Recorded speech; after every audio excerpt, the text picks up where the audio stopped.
오늘은 어부들이 예수를 따르다 이런 제목입니다.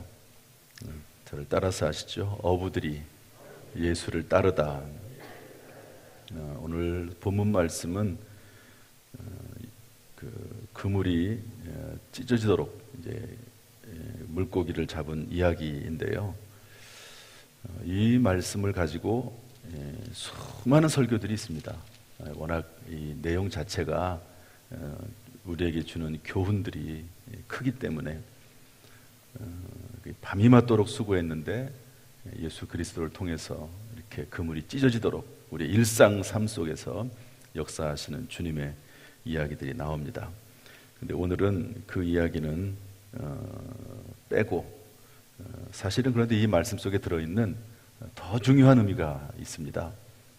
그게 10절하고 11절 말씀인데요. 이 부분을 다시 한번 읽어볼까요? 10절, 11절 시작. 세베대의 아들로서 시몬의 동업자인 야고보와 요한도 놀랐습니다. 예수께서 시몬에게 이르시되 무서워하지 말라. 이제후로는 내가 사람을 취하리라 하시니 그들이 배들을 육지에 대고 모든 것을 버려두고 예수를 따르니라. 예수님께서 이제는 네가 사람을 취할 것이다 라고 제자를 부르십니다. 여기서는 나를 따르라 라고 하는 말이 없는데 이것하고 병행 구절이 있습니다. 다른 성경에 마태복음이나 거기 보면은 예수님께서 이런 내용 가운데서 시몬 베드로에게 나를 따르라 이렇게 말씀하세요. 여기 보면은 성경 우리 5장 맨 앞에 보면 어부들이 예수를 따르다 해놓고 오른쪽에 마태복음 4장 18절 마가복음 1장 16절 이렇게 되어 있는데 병행 구절이거든요. 똑같은 내용인데 분량이 많기도 하고 적기도 합니다. 그런데 그 두 다른 성경 구절에는 예수님께서 부르세요. 나를 따르라, 나를 따르라. 그랬더니 모든 것을 버려두고 예수를 따랐다 이렇게 기록이 되어 있습니다. 한번 따라합시다. 모든 것을 버려두고 예수를 따르니라. 좀 정리를 좀 한번 해보겠습니다. 이제 오늘까지 하면 예수님의 사역 4가지가 다 나옵니다. 이 누가복음 앞부분에 예수님의 사역 4가지가 차례대로 나오거든요. 한번 따라서 합시다. 가르치는 사역, 치료하는 사역, 복음 전도 사역, 제자 삼는 사역. 이 4가지가 예수님의 핵심 사역입니다. 그런데 여기에 예수님의 목적에 해당하는 사역이 있습니다. 그게 뭐죠? 뒤에 나오니까, 끝에 나오니까요. 예수님께서 고난받으시고 그리고 십자가 지시고 부활하시는 예수님의 핵심 사역이고 중심 사역이고 목적된 사역이죠. 그 십자가와 부활 사건이 5번째고, 그 다음에 예수님께서 이제 부활하신 다음에 이 땅에 40일 동안 계시다가 승천하시죠. 그리고 하나님의 보좌 우편에서 지금도 우리를 위해서 기도하고 계시고 때가 되면 이 땅에 오셔서 우리를 영원히 통치하게 되는 거죠. 그 사역이 여러 가지가 있긴 하지만 그 사역을 하나로 묶어서 6번째 사역이라고 볼 수가 있습니다. 그 다음에 한 가지를 저는 더 추가하고 싶어요. 그게 뭐냐면 세례와 시험 받으신 사역, 또 그리고 30년 동안 가족들과 함께 지내면서 가족들을 돌보는 사역이 있었습니다. 저는 그것을 공생의 사역 전에 있었던 일이긴 하지만 중요한 공생의 사역을 준비하는 준비 사역이다. 저는 그렇게 해석을 하고 싶어요. 여러분, 준비하는 것도 그냥 준비로 끝나는 것이 아니라 사실은 사역입니다. 사역. 오늘 이렇게 찬양단이 찬양을 쓰지요. 그런데 찬양을 쓰는 것만이 사역이 아니고 그 이전에 나와서 준비하는 것도 사역입니다. 어떻게 보면 그 사역이 더 중요할 수도 있어요. 그 사역 가운데 실제로 찬양하는 그 찬양 사역이 결정이 된다고도 볼 수가 있습니다. 아무런 준비도 없이 그냥 여기 딱 서가지고 찬양하면 그 찬양이 제대로 되겠습니까? 그래서 어떤 교회에서는 성가대를 하거나 찬양단을 할 때 연습하는 그 시간을 아주 중요하게 여겨요. 그리고 단순히 어떤 음악적인 것만 하는 것이 아니라 아주 뜨겁게 기도하고 심지어는 말씀을 같이 나누기도 하고 그런 경우가 있습니다. 이게 준비 사역이죠. 사역하는 것도 상당히 중요한 사역 중에 하나다 하는 것을 알 수가 있습니다. 예수님께서 제자들을 부르십니다. 그리고 제자들을 훈련시키시죠. 이것도 중요한 사역이거든요. 나중에 실제로 예수님 부활하신 다음에 이제 예수님의 뒤를 이어서 제자들이 예수님이 하셨던 일을 그대로 합니다. 그런데 그 이전에 훈련받고 준비하는 사역도 그에 못지않게 아주 중요한 사역임을 알 수가 있습니다. 이렇게 해서 예수님의 사역은 전부 몇 가지냐면, 크게 잡아서 세부적으로 하면 수십 가지가 될 거지만 요약을 하면 7가지의 예수님의 사역이 있다 하는 것을 기억하시면 되겠습니다. 이런 사역 중에서 오늘은 이 제자 삼는 사역인데요, 오늘 본문 속에 들어있는 몇 가지 교훈을 살펴보려고 합니다. 첫 번째는 예수님은 제자들을 부르셨다는 겁니다. 예수님이 혼자 사역하는 게 아니라 제자들을 부르셨다라고 하는 자체가 중요한 교훈이기도 하고 중요한 원리이기도 합니다. 따라합시다. 예수님은 제자들을 부르셨다. 제자들을 부르시고 그들과 함께 하셨습니다. 예수님은 대그룹 사역과 소그룹 사역을 하셨거든요. 대그룹 사역은 뭐냐면 이렇게 전체를 대상으로 해서 말씀을 전하는 사역입니다. 그러니까 여기 보면은 예수님께서 바닷가에 가시죠. 그리고 배 2척이 있는데 그 중에 한 배에 오르셔서, 예수님은 이 바다 위에서 배 위에 계시고 청중들은 전부 해변에 있는 거죠. 해변에 있습니다. 그런데 거기에서 예수님께서 모든 청중들을 대상으로 하나님의 말씀을 가르치셨다고 되어 있거든요. 이거는 대중사역입니다. 그런데 예수님께서는 이제 오늘 말씀부터 시작을 해서 제자들을 부르십니다. 한 명씩 불러요. 계속해서 부르십니다. 그리고 제자들의 수가 많습니다. 여러분, 제자들이 12명뿐이 있는 것이 아니고 제자들은 많습니다. 많은 제자들이 예수님을 따랐어요. 그런데 그 중에서 나중에 12명을 딱 세우십니다. 그리고 특별히 많은 제자들 중에서 그 12명을 사도라 칭했습니다. 이 사람들은 사도다, 이렇게 칭해서 그 12명에게 주신 특별한 그런 사명이 있고요. 그 12명은 늘 같이 했습니다. 같이 먹고 같이 자고, 그리고 언제든지 예수님과 함께 대화를 나누고 질문을 받고 대답을 하고, 그러면서 그 12명이 이후에 예수님의 사역을 이어서 할 수 있도록, 왜냐하면 예수님을 바로 옆에서 보면서 실제로 예수님께서 어떻게 행동하셨는지, 어떤 삶을 사셨는지 누군가는 전해야 되거든요. 그래서 그분들을 중심으로 해서 예수님의 일생이 기록이 되는 겁니다. 그분들에게 직접 들었던 사람들을 통해서 또 기록이 되고 그렇게 되는 것이죠. 그래서 예수님께서 이렇게 소수의 사람들을 불러서 그들과 함께 했다, 제자 삼았다라고 하는 것 자체가 아주 중요한, 너무너무 중요한 성경적인 원리입니다. 만약에 이것이 없었다면 어떻게 됐을까? 예수님이 그냥 혼자 사역하시고 돌아가셨다면 물론 예수님의 십자가 대속의 사건은 유효하겠지만, 그러나 누군가는 그 메시지를 전해야 되잖아요. 누군가는. 그런데 그 사역을 예수님께서 준비하셨다 하는 것을 알 수가 있습니다. 여기는 말씀 보면은요, 그들이 모든 것을 버려두고 예수님을 따랐다 이렇게 되어 있는데요, 성경을 쭉 보다 보면 예수님을 다 따른 게 아닙니다. 예수님이 부르셨을 때 핑계를 대고 떠난 사람, 아예 처음부터 따르지 않은 사람도 있고, 예수님을 따라다녔다가 예수님을 떠난 사람도 있습니다. 한번 그 내용을 좀 볼까요? 누가복음 9장 59절 60절 말씀인데 한번 읽어보겠습니다. 시작. 또 다른 사람에게 나를 따르라 하시니 그가 이르되 나로 먼저 가서 내 아버지를 장사하게 허락하옵소서. 이르시되 죽은 자들로 자기의 죽은 자들을 장사하게 하고 너는 가서 하나님의 나라를 전파하라 하시고. 지난번에 제가 말씀드렸지만 장례 먼저 치르고 가겠습니다. 아니야. 그 사람들은 죽은 사람들이 장례 치르게 해. 너는 나를 따라. 이것이 장례를 하지 말란 말이 아니고요. 지금 예수님께서는 내가 지금 너를 불렀는데 그 의미가 뭔지 아느냐? 이것은 장례를 치르는 것보다도 훨씬 더 중요한 문제다. 제자 삼는 문제, 제자 훈련하는 문제는 이거는 그것하고 비교할 수 없는 더 중요하고 막중한 문제다. 그 얘기를 하고 계신 겁니다. 또 말씀하십니다. 누가복음 9장 61절 62절 말씀인데 다 같이 읽어보죠. 시작.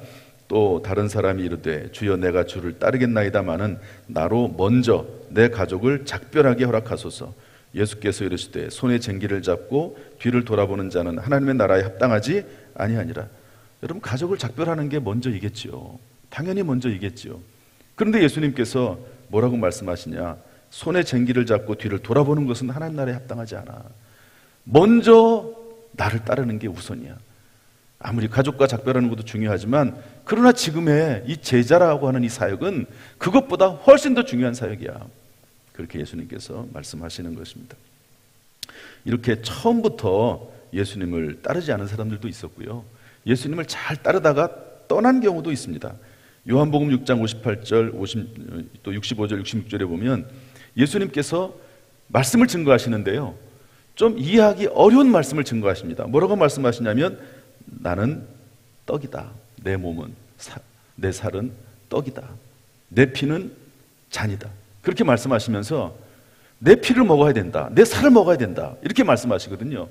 그러니까 이해가 안 되는 거예요. 도대체 살을 먹으라는 말이 무슨 말인가, 피를 마시라는 말이 무슨 말인가, 그렇게 이해를 못하는 거죠. 조금 더 참으면 되는데, 그리고 조금 더 기다려보면 그 말씀이 어떤 의미인지를 알게 될 텐데, 그거를 잠시 참지 못하는 거예요. 그래서 성경에 뭐라고 되어 있습니까? 66절부터 보면, 그때부터 그의 제자 중에 많은 사람이 떠나가고 다시 그와 함께 다니지 아니하더라. 떠나버렸어요. 예수님이 부르심에, 그 부르심이 얼마나 막중하고 중요합니까? 그런데 그냥 자기의 이해가 안 된다고 떠나버리고 마는 겁니다. 조금만 더 기다리고 예수 그리스도를 따라보면 이해가 될 텐데, 그런 것이죠. 이렇게 예수님을 따른 사람도 있지만 또 예수님을 떠난 사람들도 있습니다. 그런데 예수님은 많은 제자들 중에서 12명을 따로 떼워서 사도라고 칭하셨습니다. 우리 한번 읽어보겠습니다. 누가복음 6장 12절 13절인데 다 같이 읽어보죠. 시작. 이때에 예수께서 기도하시러 산으로 가사 밤이 새도록 하나님께 기도하시고 밝음에 그 제자들을 부르사 그 중에서 12를 택하시고 사도라 칭하셨으니, 제자들을 다 부르세요. 그런데 그 중에서 많은 제자들, 그 중에서 딱 12명. 여러분, 숫자도 상당히 중요합니다. 보통 이제 가장 이 적합한 소그룹의 숫자를 7명에서 12명이라고 보통 얘기하거든요. 우리 교회 제자반 14명이 하는데요, 아마 숫자가 줄어들지 않을까 하는 생각이 들어요. 점점 줄어들지 않겠어요? 어쨌든 뭐 숫자가 너무 많아도 좋지 않습니다. 충분히 대화를 나누지 못할 수도 있거든요. 어쨌든 예수님께서는요 12를 택해서 사도라고 칭하셨다 하는 것이죠. 국제제자훈련에서 나오는 교회 지도자 개발 시리즈라고 하는 게 있습니다. 거기 책에 보면 이런 말이 있어요. 교회 공동체가 든든히 세워질 때 가장 중요한 요소가 핵심 멤버 만들기이다. 따라합시다. 핵심 멤버 만들기. 눈사람을 만들 때 여러분 처음에 그 정 가운데 들어가는 눈덩이를 만드는 게 중요하잖아요. 이렇게 눈을 꽉꽉 뭉쳐서 시작을 해야 되고, 또 제 어렸을 때는 연탄재 그거 이렇게 가지고 시작을 하거든요. 연탄 있잖아요. 여기 때문에 연탄. 그래서 이제 그 핵심 멤버, 처음 핵심이 되는 그 중심이 중요한 것이죠. 이분들은 동력자요, 동지가 되는 겁니다. 이분들은 공동체 의식을 가지고 서로 하나가 되고 하나 된 것을 힘써 지켜나가는 것이죠. 우리 교회 장로님들이 뜻을 모으고 마음을 모아서 담임 목사와 함께 서로 존중하면서 사역을 감당하듯이 이 핵심 멤버라고 하는 것이 아주 엄청나게 중요하다 하는 것이죠. 사랑하는 성도 여러분, 우리 그리스도인들은 목회자든 중직자이든 일반 성도들이든지 간에 모두 예수님을 따르는 예수님의 제자들입니다. 할렐루야. 다 제자들이에요. 예수님의 제자들. 물론 경중은 있습니다. 목회자야는 풀타임으로 온전히 시간을 다 들여서 하나님을 따르는 제자요. 중직자들은 풀타임으로 섬기지는 않지만 그러나 교회의 중요한 책임을 맡은, 또 그래서 그 사명을 감당해야 되는 그러한 분들입니다.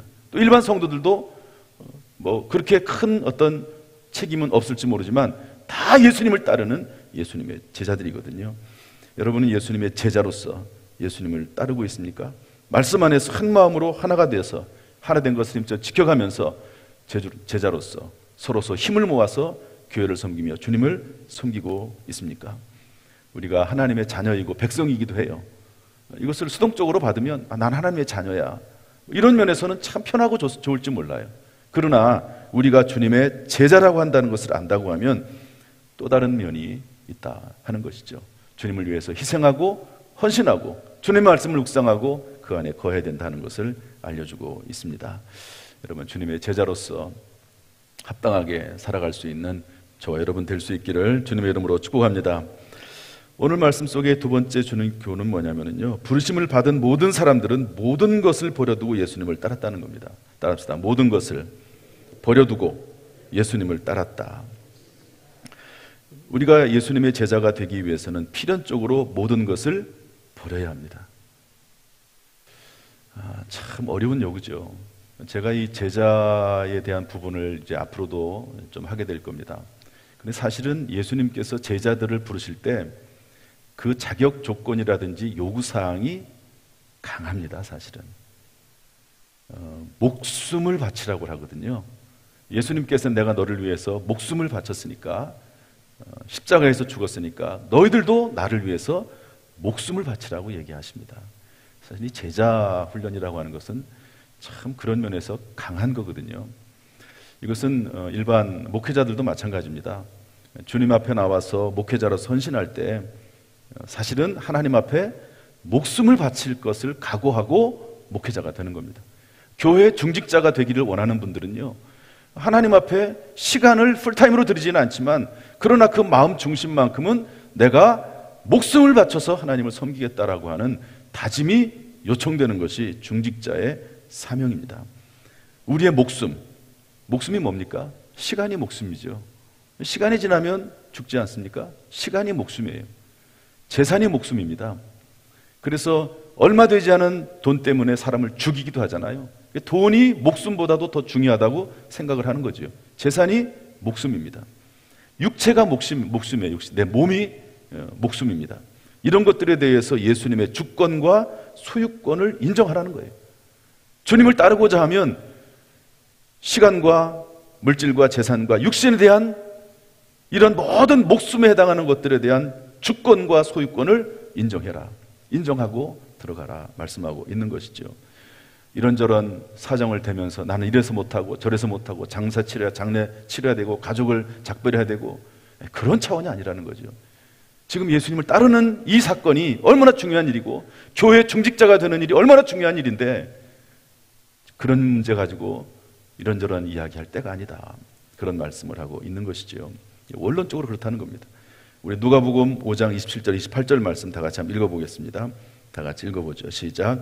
그 후에 예수께서 나가사 레위라 하는 세리가 세관에 앉아 있는 것을 보시고 나를 따르라 하시니 그가 모든 것을 버리고 일어나 따르니라. 세리도 불렀거든요. 레위라고 하는 모든 것을 버리고 따랐다고 했습니다. 누가복음 9장 23절 24절 말씀도 한번 읽어보겠습니다. 다 같이 시작. 또 무리에게 이르시되 아무든지 나를 따라오려거든 자기를 부인하고 날마다 제 십자가를 지고 나를 따를 것이니라. 누구든지 제 목숨을 구원하고자 하면 잃을 것이요 누구든지 나를 위하여 제 목숨을 잃으면 구원하리라.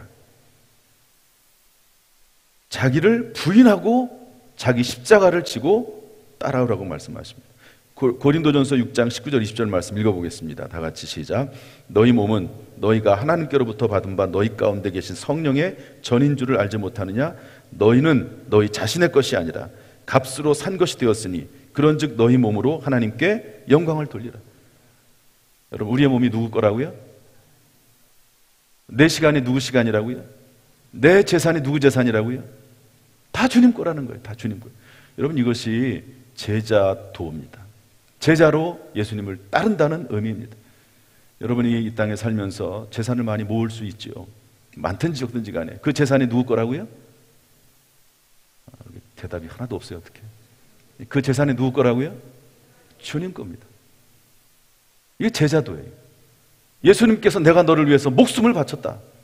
너희들도 마땅히 주님을 위해서 목숨을 드리라고 말씀하고 있습니다.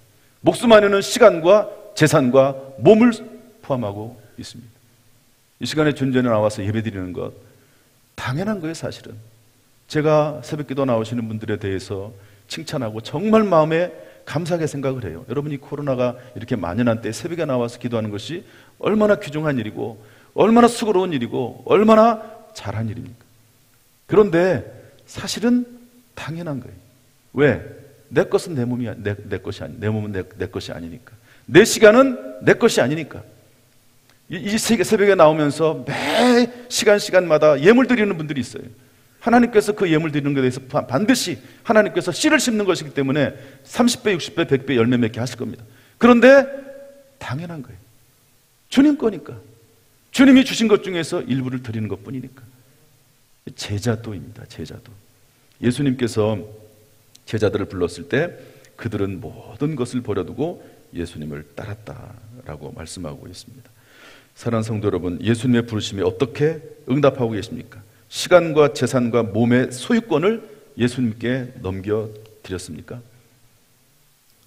마태복음 19장 29절 30절 이렇게 말씀하고 있습니다. 내 이름을 위하여 집이나 형제나 자매나 부모나 자식이나 전토를 벌인 자마다 여러 배를 받고 또 영생을 상속하리라. 그러나 먼저 된 자로서 나중되고 나중된 자로서 먼저 된 자가 될 자가 많으니라. 여러분, 교회 보면은요, 오랫동안 교회 다니는 분들도 있어요. 그런데 그분이 뒤에 처져가지고요, 전혀 교회 내에서 이름도 없는 분들도 있습니다. 그러나 우리 교회 온 지 얼마 안 된 분들이기도 하고 신앙생활 온 지 얼마 되지 않은 분들인데 정말로 그분들이 더 열심을 내고 더 헌신하고 그러면서 앞서 나가는 분들도 있습니다. 뭐 앞서 나가는 게 뭐 중요하냐 그럴 수 있을지 모르지만 여러분, 세상에서도 여러분 앞서 나가는 사람들이 있잖아요. 교회 내에서도 영적으로 하나님 앞에서 앞서 나가시는 분들이 있다고 하는 것은 귀중한 일입니다. 그것을 이상하게 생각하거나 안 좋게 해서는 안 되는 것이죠. 똑같은 병행 구절인데 마가복음은 뭐라고 쓰고 있냐면 똑같이 집이나 형제나 자매나 어머니나 아버지나 자식이나 전토를 버릴 것을 얘기합니다. 그러면 현세에 있어서 100배를 받고 내세 영생을 얻지 못할 자가 없느니라. 그런데 어떤 말씀이 있냐면요, 박해를 겸하여 받고 이런 말이 있어요. 이 마태복음과 마가복음이 똑같은 병행 구절인데 영생을 얻고 여러 배를 받는다 되어 있는데 이 마가복음에는 100배를 받는다고 말씀하고 있는데 박해를 겸하여 받고, 여러분 예수 그리스도를 믿으면서 예수님 때문에 박해를 받는 것이 당연하지 않겠습니까? 예수님 때문에 고난을 받는 것이 그것이 오히려 감사한 일이 아니겠습니까? 아마 제가 이런 메시지를 전하는 것이 뭐 거의 없었을 겁니다, 아마. 그런데 누가복음과 복음서를 전하면서 이 메시지를 전할 수밖에 없어요. 그리고 이 메시지가 예수 그리스도의 메시지입니다. 주님의 말씀이에요. 주님을 따른다고 하면 주님을 위해서 박해도 받으라 이 말이거든요. 또 예수 믿으면서 박해도 받아야지. 생명을 주신 예수님을 따르면서 고난도 당해야지. 시간도 드려야지. 헌신도 해야지. 목숨까지 바쳐야 되는데 그럴 일 못하겠느냐. 당연한 것이 그건 당연한 거지. 생명을 받았으니까 주님을 위해서 생명을 바치며 살아야지. 그런 말씀입니다. 여러분, 이 새벽에 우리가 나와서 그 일을 하는 거죠. 다 힘들고 어렵지만 그러나 이 새벽에 우리에게 주시는 사명이 있습니다. 특별히 새벽에 나와서 기도하는 이 사명, 얼마나 귀한 사명입니까? 지난번에도 말씀드렸지만 사실은 중직자들은 특별한 경우가 아니라 다 나와야 돼요. 다 나와야 됩니다. 장로님들, 권사님들, 안수집사님들, 또 교회의 중요한 직분을 맡은 위원장, 교사들, 이런 분들은요 주님의 제자들입니다. 다 제자들 중에서도 이분들은 앞장서신 분들이거든요. 중직자에 해당하는 분들이거든요. 그런 분들은 그래도 나와야 돼요. 자, 못 나오면 여러분 아침 새벽에 일어나서 실시간으로라도 예배는 드릴 수 있잖아요. 그걸 왜 못합니까? 할 수가 있죠. 마음의 문제죠. 예수님께서는 전날 하루 종일 밤늦게까지 일하셨음에도 불구하고 우리가 똑같은 육신을 가지고 있었지만 새벽 미명에 일어나서 말씀 묵상하고 기도했다고 기록하고 있습니다. 모범을 보이시는 거죠. 물론 듣기에 따라서 어떤 분들은 이것이 마음에 부담이 되고 또 시험이 될 수 있을지 몰라요. 지금이 어느 때인데 목사님 우리가 사는 게 얼마나 힘들고 바쁘고 피곤하고 지치는 일인데 우리 삶을 몰라서 그렇지. 다 그렇게 삽니다. 그러나 그런 중에서도 주님의 전에 나와서 기도하고 말씀 듣는 사람들이 있습니다. 그런 분들도 물론 여러 가지 상황들을 다 고려해야 되겠죠. 목회자는 선지자가 아니고 제사장이거든요. 그래서 목회자들은 성도들을 최대한도로 이렇게 보살펴주고 마음을 감싸주고 그렇게 해야 됩니다. 어떤 분들은 목회자들이 교회 담임 목사들이 너무 메시지가 약한 거 아니냐 그렇게 얘기하는 분들도 종종 있어요. 그러나 그렇지 않습니다.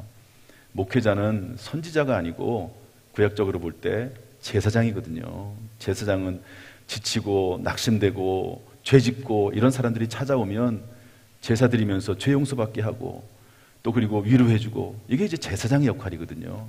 목회자들은 제사장 역할에 가깝습니다. 그러나 오늘 같은 이런 메시지가 있을 때는 이런 메시지를 전할 수밖에 없어요. 또 그리고 이게 맞습니다. 그래서 여러분 제자로 주님께서 우리를 부르셨다 이렇게 생각을 하고 제자로서의 삶을 살아나갈 수 있기를 주님의 이름으로 축복합니다. 뭐라고 되어 있죠? 100배를 받는다. 영생을 얻지 못할 자가 없다. 이 말씀이 그대로 우리의 삶 가운데 자손 대대로 이루어질 줄로 믿습니다. 말씀을 정리하겠습니다. 여태까지 제가 맨 마지막에 여러분 제가 서론을 할 때는 당구장 표시를 해요. 이 교재를 잘 보면 그 다음에 맨 마지막에 결론을 할 때 당구장 표시를 합니다. 그리고 질문을 하거나 이야기를 진행시켜 나갈 때 화살표 하나를 해요. 그리고 권면을 할 때 화살표 2개를 하고 축복을 할 때 화살표 3개를 합니다. 제가 이제 글을 작성하는 원리입니다. 이해를 하라고 제가 일부러 표시를 해놓는데 이번에는 제가 조금 마지막 결론을 축원을 이렇게 썼습니다. 한번 읽어보겠습니다. 다 같이 읽어보죠. 오늘도 다 같이 시작. 오늘도 말씀이 율법이 되지 않고 꿀송이 같이 되어서 감사와 감격으로 살아갈 수 있기를 예수님의 이름으로 축원합니다. 말씀이 율법이 돼. 자꾸 이런 말씀을 들으면 자꾸 율법으로 들으면 안 되잖아요. 이게 부담으로 돼가지고 막 그러면 안 되잖아요. 이것이 율법으로 들리지 않고 꿀송이 같이 되어서 이런 말씀을 들으면 막 꿀송이처럼 들리는 경우도 있어요. 야, 그렇구나. 야, 주님 말씀이 그렇구나. 주님이 이렇게 말씀하셨구나. 꿀송이처럼 들리는 분들도 있습니다. 이런 말씀을 들으면서. 그분들은 복받은 사람이에요. 그분들은 은혜가 충만한 사람들입니다. 하나님의 예수님의 이 어렵고 부담스러운 말씀을 들을 때 모든 것을 버려두고 예수님을 따라 말씀을 들을 때 그렇구나 이렇게 들려지는 사람은 정말 큰 복을 받은 사람입니다. 이런 은혜가 있기를 주님의 이름으로 축원합니다. 기도하겠습니다. 하나님 아버지, 우리 성도들을 축복합니다. 주의 말씀들이 율법이 되지 않고 꿀송이처럼 될 수 있도록 인도해 주옵소서. 예수님의 이름으로 축복하며 기도하옵나이다. 아멘. 이제는 우리 주 예수 그리스도의 은혜와 아버지 하나님의 무한하신 사랑과 성령님의 교통하심이 이 시간 주 앞에 나와 예배드리며 기도하며 또 주를 찬송하는 모든 성도들에게 그 가정, 직장, 사업, 자녀, 심령 위에 실시간을 통해서라도 주님 앞에 예물 드리면서 시간을 드리면서 또 목숨을 드리면서 주님을 따르는 모든 성도들에게 지금부터 영원토록 순간순간마다 함께 하시기를 간절히 축원하옵나이다. 아멘.